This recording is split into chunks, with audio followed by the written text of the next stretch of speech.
you were kind of the original ambassador for the brand, Yeah. right? It was you. Then you had this crew, I guess you call them beardsmen, that are your ambassadors.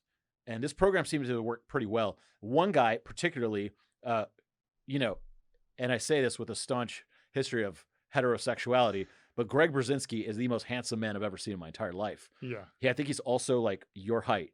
Yeah. But he's like 220 or something, like muscular Greek god. Amazing. He has long dresses really well. Yeah, long flowing hair now. I think we'll put up some images of this guy. He doesn't look real. Yeah. and so Striking eyes. So did you just see this guy and you're like, that guy, we need to have him like promote us or something? Like, how did that work? How did the ambassador program work? The story's a little bit longer than that. I in the early days was reaching out to a bunch of Instagrammers. This would have been like 2013, giving them our products. Carlos Costa was one of those guys. He's over in the UK in Bournemouth, and ended up like hopping on a Skype call with him. I still remember that Skype call, and it felt like I was talking to a celebrity, like this guy, because he's so cool as well. He's all tatted up.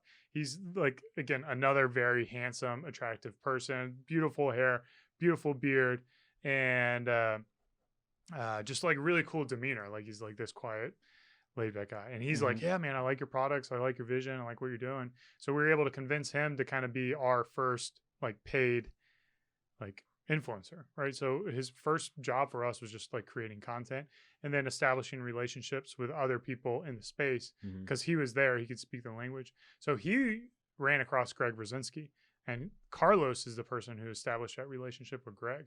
And he got him on board. And I think it started off with just Greg posting like some stuff on Instagram, but Greg really loved our products as well. So we try to find people who are like just equally as passionate about the brand, the mission, and the products as we are. And then if they show that, then we're like, hey man, why don't you help us make a video? And so that's the same way it worked with Jeff Boncristiano. He was all about what we were doing at BeardBrand. We're like, hey man, why don't you come make some videos? Yeah.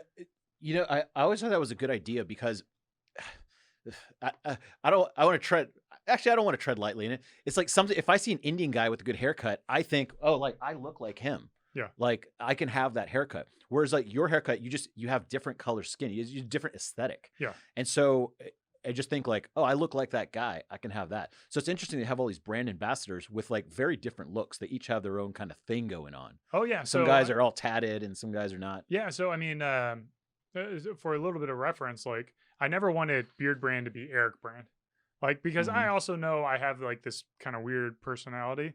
I'm a little bit abrasive at times and a little divisive in a ways that I probably shouldn't be. And like, I wanted people to be able to connect with the brand in different ways. So Greg's kind of like our older, he's got silver hair, gray beard. And then Carlos, he's Portuguese. So he's got like the olive skin complexion. We have tons of like people in India who follow him. In fact, his like picture there's billboards of him in India, like all over the place.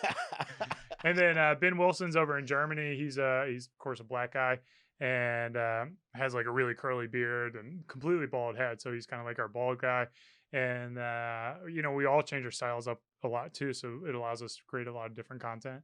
But yeah, I mean, I want to be able, like, I want BeardBrand to resonate with a wide variety of people, and to do that, you have to build a team of a variety of people.